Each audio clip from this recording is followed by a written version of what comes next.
नमस्कार दोस्तों, मैं हूं सौरभ शर्मा। आप देख रहे हैं भारत 24।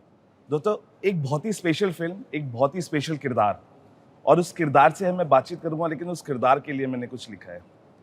वो अकेला भले ही ना चल सके, लेकिन अकेले ही उसने लंबी उड़ान भरी है।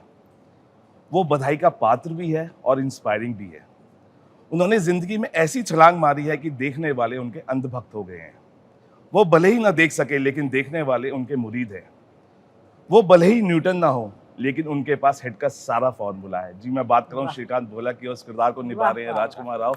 और आप निधि, आपका भी बहुत बहुत स्वागत है भारत 24 में। थैंक यू, सो स्वीट है भाई, न्यूटन आपने करी, और श्रीकांत भोला भले ही न्यूटन ना हो, लेकिन उनके पास हिट का बहुत बड़ा फॉर्मूला है। आप मानते हैं कि यस, जो विजन खुली आंखों से भी कुछ लोग नहीं देख पाते हैं, या उनके विजन धुंधले होते हैं, वो श्रीकांत भोला ने अपने मन से, विश्वास से वो विजन को देखा, और आज आप इस फिल्म को कर रहे हैं और बायोपिक बनी है इस पे। एब्सोल्युटली, मैं पूरी तरह मानता हूँ। और ये श्रीकांत भी बोलते हैं कि उनके पास आईसाइट नहीं है, पर उनका विजन जो है वो बहुत बड़ा है।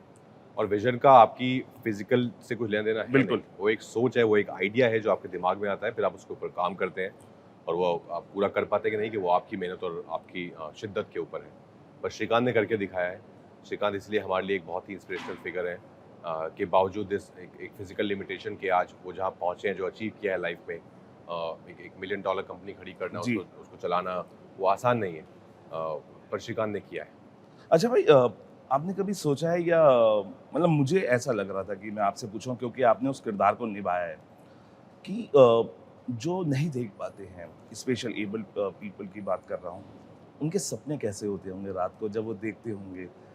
कभी इस चीज़ को रियलाइज़ किया, या सोचा, दिमाग थॉट प्रोसेस गया? नहीं, मैंने इस बारे में बात भी की है। अच्छा, मैंने इस बारे में बात भी की है कि because I was very shocked. मुझे बहुत सारी नई चीज़ें पता चली थी। जब मुझे पता चला था कि बहुत लोगों ने, जब मैं मिलना शुरू किया, ब्लाइंड स्कूल में जाता था, तो बोलते थे कि सर, हमने थिएटर में गए थे आपकी फिल्म देखने, स्त्री बहुत अच्छी लगी थी। तो as a layman you feel ना कि फिल्म देखने गए थे, यू नो, इट थोड़ा एक वो आईनी है मेरे लिए। पर वो सब करते हैं, वो सब करते हैं जो आप और हम सोचते हैं कि शायद वो नहीं कर पाते।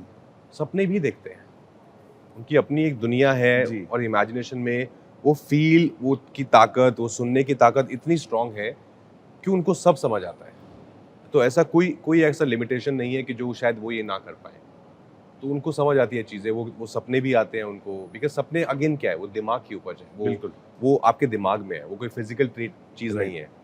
तो ऐसा होता है। यस, मुझे किसी ने मैंने यही सवाल जो आपने पूछा, मैंने पूछा था जब हम रिसर्च कर रहे थे, और उन्होंने मुझे बहुत प्यारी बात बोली थी। उन्होंने बोला था कि ऐसा है कि जब आप किताब पढ़ते हैं तो आप अपने दिमाग में कुछ सोच लेते हैं, वैसे ही हम लोग सपने देखते हैं और अपने दिमाग में सोच लेते हैं। अच्छा निधि, अगला सवाल आपसे, because you both guys are known for your biopics, scam 23, उसके बाद सांड की आग, नाउ दिस, ये कितना इम्पोर्टेंट रहता है बायोपिक्स? बिकॉज अब आप इसके प्रोड्यूसर हैं, कितनी इम्पोर्टेंट थी आपके लिए? क्योंकि 5 साल लग गए, ये राइट्स किसी और के पास थे, फिर आपने राइट्स लिए। स्पेशल इसलिए मैं पूछ रहा हूँ क्योंकि दिल के बहुत करीब है बहुत लोगों के फिल्म। आपके कितने दिल के करीब है? बहुत ज़्यादा। तो पहले स्कैम में मेरा कुछ सिर्फ मेरी मॉरल सपोर्ट थी, मेरा कुछ इसमें हिस्सा नहीं था। बट सांड की आंख बनाने में बहुत टाइम लगा था, राइट्स लेने में उसमें भी टाइम लगा था। बट आई थिंक तुषार और मैं, वी बोथ अंडरस्टैंड कि हम कोई सिल्वर स्पून लेके पैदा नहीं हुए, हमारे कोई गॉडफादर्स नहीं है इधर, हमें अपना रास्ता खुद ही बनाना पड़ेगा, जैसे राज ने भी खुद ही बनाया है। तो वी आर प्रिपेयर्ड कि टाइम लगेगा हमारे प्रोजेक्ट्स को, तो वो हम we don't take that as a challenge. वो मतलब इट्स वेरी नेचुरल कि टाइम लगेगा, तो हम लगे रहते हैं, जुट जाते हैं ब्लाइंडर्स ऑन करके कि ये प्रोजेक्ट बनाना है। बस वो सब्जेक्ट ढूंढने के लिए जो तुषार को भी पसंद है और मुझे भी पसंद हो, उसमें थोड़ा वक्त लग जाता है, क्योंकि हमारा सिनेमा थोड़ा अलग है। तो एक स्वीट स्पॉट है जहाँ पे आके हम मिलते हैं। सांड की आंख भी वहीं पे थी और श्रीकांत भी वहीं पे है। तो जब ऐसी हमें स्क्रिप्ट मिल जाती है तो फिर 2 साल लगे या 10 हम बना के छोड़ेंगे। बिल्कुल। राजकुमार, आपने अपनी लिमिट को कौन से फिल्म में, कौन से किरदार में सबसे ज़्यादा चैलेंज किया है? काफ़ी है, टू बी ऑनेस्ट। श्रीकांत तो डेफिनेटली उसमें, उस फेरिस्त में है, काफ़ी ऊपर है। उसके अलावा बोस में किया था। मुझे बहुत लोगों ने बोला कि आप, बिकॉज आई डिसाइडेड कि मैं अपना head, I'll shave my head half, तो बहुत लोगों ने बोलता कि अरे मत करो, वापस ही नहीं आए तो करियर खत्म हो जाएगा। लाइक अच्छा, ऐसा होता है क्या? And then they gave me some stupid references। उन्होंने भी कराया था। I said it's okay, देखा जाएगा यार। झूठा, I'm sure they were lying just to make me scared। Then I said कि नहीं यार मुझे कराना ही पड़ेगा बिकॉज मैं जब अपने आप को शीशे में देखूंगा तो I don't want to see myself, मुझे लगना नहीं चाहिए कि मैं राज को देख रहा हूँ। तो वो उसमें हुआ, ट्रैप में हुआ है जहाँ पे फिजिकली अपने आप को बहुत पुश किया मैंने। फिर मेंटल पुश की बात करें तो ओमेरता है, न्यूटन है, सिटी लाइट्स है, शाहिद है, इन फिल्मों ने बधाई दो के कुछ सीक्वेंसेस हैं जहाँ बहुत आपको मेंटली बहुत पुश करना पड़ता है अपने आप को। अच्छा, एक चीज़ बहुत इंटरेस्टिंग है, आपने ओमपुरी साहब से हमेशा सीखा कि किरदार में कैसे डूबना है। आप गोता लगाते हैं और इतने अच्छे स्विमर बन के निखर के आता है आपका किरदार। वो क्या आपको याद दिलाता है ओमपुरी साहब की, जो आप इतना गोता लगाते हैं और कभी डूबते नहीं हैं? नहीं, अभी तक तो नहीं डूबे, अभी तक तो फटफट तैर ही रहे हैं। पर वो प्रैक्टिस करती रहनी पड़ेगी स्विमिंग की जी। कि अगर आप तैराकी छोड़ देंगे कुछ साल प्रैक्टिस करना और चीज़ों को लाइटली ले लेंगे तो कहीं एक जोर की अगर कोई लहर आएगी तो आप डूब सकते हैं। तो उसके लिए आपको तैयार रहना है कि आप भूले नहीं, आप अच्छी तैराकी करें, उसमें बने रहें और मेहनत करते रहें। तो आई थिंक वो चीज़ों को आप गारंटी नहीं ले सकते हो कि आज है तो कल भी शायद आराम से हो जाएगा। That's why I still get nervous, you know, to be honest, I still get very nervous before starting a new film कि इसमें कुछ क्या कुछ मुझे कुछ मिल जाए, काश कुछ नया करने का एक हुक मिल जाए जिसको लेके मैं इस कैरेक्टर को पूरा बना सकूं। बिल्कुल। निधि, ज्योति का भी एक बहुत इंपॉर्टेंट किरदार निभा रही हैं। 26 साल के बाद आप ही लोगों ने मुमकिन किया है और आप ही लोगों की वजह से उन्होंने शैतान भी की थी, और शैतान से पहले शायद मुझे लगता है उन्होंने साइन की थी। उस किरदार को वापस लाना 26 साल के बाद, and the way you have polished and she has polished herself in this film, कितना चैलेंजिंग रहा आपके किरदारों पर लाना? पता है, मैं आपको एक बात बताऊं, सबसे बड़ी गलतफहमी ये है कि ज्योतिका बॉलीवुड नहीं करना चाहती थी। हम सब सोच के बैठ गए थे कि वो बॉलीवुड करना ही नहीं चाहती, तो हम जाते ही नहीं थे। हमारा लग था कि कोई गया नहीं, और तुषार में इतनी हिम्मत थी जब तुषार ने बोला कि ज्योतिका के पास जाना है, सर वो तो करती नहीं है ना हिंदी पिक्चरें, बोला नहीं मैं लेके आऊँगा। वो गमशन के साथ गया, और जब मैं ज्योतिका से मिली और जब वो मान गई तो मैंने बोला कि आपने क्या, इस फिल्म को क्यों हाँ बोला, पहले क्यों ना बोला? तो बोले कि मेरे पास कोई आया ही नहीं, लोगों ने अज्यूम कर लिया कि मैं हिंदी फिल्म नहीं करना चाहती, पर मैं तो करना चाहती हूँ, तो मुझे अच्छी लगेगी स्टोरी तो मैं ज़रूर करूँगी। तो उनको तुषार ने मना लिया, एंड हमने राइट टाइम पे अप्रोच कर लिया, and Jyotika was again another dream. आप सोचो एक सेट पे जहाँ पे राज हो और ज्योतिका, शरद, अला, इतने अच्छे टैलेंटेड एक्टर्स सेट पे थे। It was like a workshop in acting. तुम एक से नज़र हटी तो दूसरे ने it was just a dream सबको परफॉर्म करता देख के। एक टैगलाइन है, आ रहा है सबकी आंखें खोलने। राजकुमार भाई, कितनी बार आपकी आंखें अपने किरदारों को देखी खुली? क्योंकि जब आप सुनते हैं और जब उसको पर्दे पे निभाते हैं, रमते हैं, तो बहुत सारी चीज़ें आप सरप्राइज करती हैं।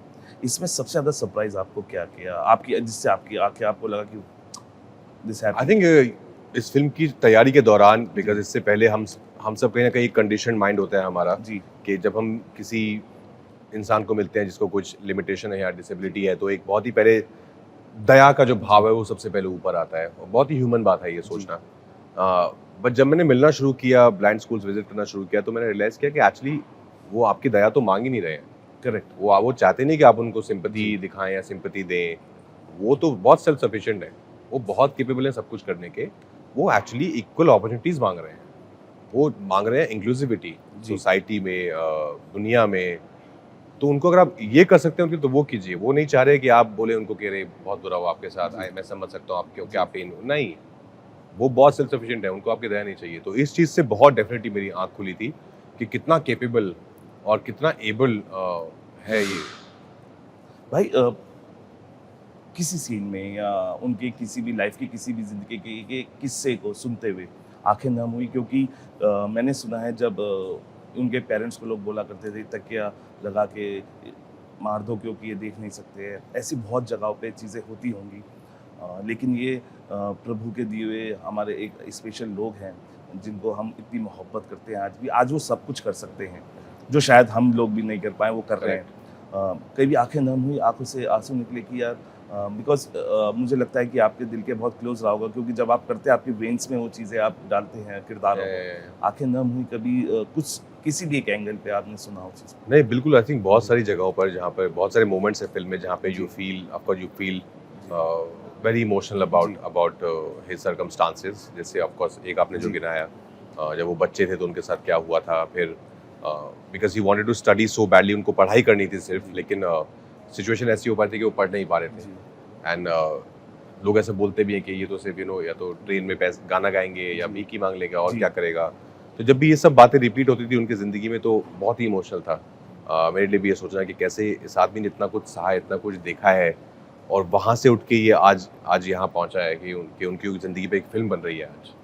अच्छा, उस हॉस्टल में गए हैदराबाद, जहाँ पे वो पढ़ने गए थे, उन्हें एडमिशन मिला था, जहाँ पे उन्होंने स्विमिंग भी की, चेस भी खेला, क्रिकेट भी खेला? नहीं, मैं उन हॉस्टल में जी, नहीं गया, पर जी। उनकी फैक्ट्री में उनके साथ बहुत वक़्त बिताया। तो हाँ, ये सब चीज़ों के बारे में उनसे बहुत मैंने जी, बहुत सारे सवाल किए कि ये सब क्यों? आपको क्रिकेट भी खेलना है, आपको बेसबॉल भी खेलना है, आपको चेस भी खेलना है, आपको स्विमिंग भी करनी है। बिकॉज़ उनका ये है, श्रीकांत का ये है कि वो ऐसी कोई चीज़ नहीं है कि कोई ये बोल पाए कभी कि अच्छा because you are visually impaired ना, तुम ये नहीं कर पाओगे। वो हर उस इंसान को गलत साबित करना चाहते हैं, जो ऐसा बोले कि वो हर सब कुछ कर सकते हैं। अच्छा निधि, एज अ लेमैन आप देखते हैं राजकुमार राव को श्रीकांत के किरदार में, how would you define Rajkummar Rao as Srikanth for you? I think that Raj इस रोल के लिए जितना उन्होंने श्रीकांत के साथ टाइम स्पेंड किया, वो सेट पे श्रीकांत बन के आए थे। जी, तो देयर वाज नो सेपरेशन। एक जब फर्स्ट डे जब मैं सेट पे गई थी, राज मुझसे पहले रेडी होके सेट पे आ गए थे, जी। मैं थोड़ा लेट आई थी सेट पे, और सामने से वो वैन से निकल के चल के आ रहे थे और मैं तुषार को बोला कि तुषार, श्रीकांत को क्यों बुलाया आज तुमने सेट पे? मुझे बताया क्यों नहीं कि श्रीकांत आने वाला है? जी। मैंने कुछ अरेंजमेंट नहीं किया। तो बोला श्रीकांत कैसे, वो कौन आ रहा है? बोला वो राज है। मतलब वाह। इतना वो ढल गए थे।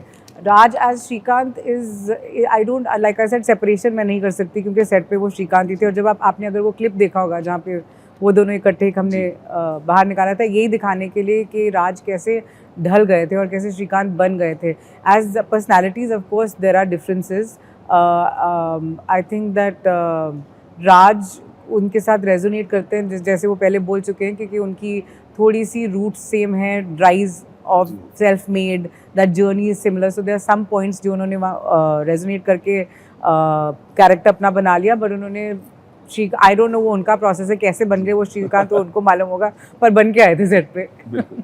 Thank you talking to us both of you. और हम भी ये कहेंगे, एक स्पेशल फिल्म है, स्पेशल किरदार है, और श्रीकांत को अगर हम नाम एक नया देंगे तो हम कहेंगे श्री कैन। मतलब वो सब कर सकते हैं, और वो सब कर सकते हैं तो शायद मुझे लगता है एक नॉर्मल मैन लेज़ी होते हुए भी वो नहीं कर सकता। लेकिन आज उनको अगर आप स्पेशल एबल्ड आप देंगे, जानेंगे, परखेंगे, तो आप समझेंगे कि वो भगवान के दिया हुआ एक गिफ्ट है, जो शायद हमें एक सजो के रखना चाहिए, और हम सबको उनको प्यार करना चाहिए, उनके साथ जाना चाहिए, उनके साथ मूवीज़ देखनी चाहिए। मूवीज़ भी आजकल वो देखते हैं। तो फिलहाल अभी के लिए इतना ही। आप बने रहिए भारत 24 के साथ।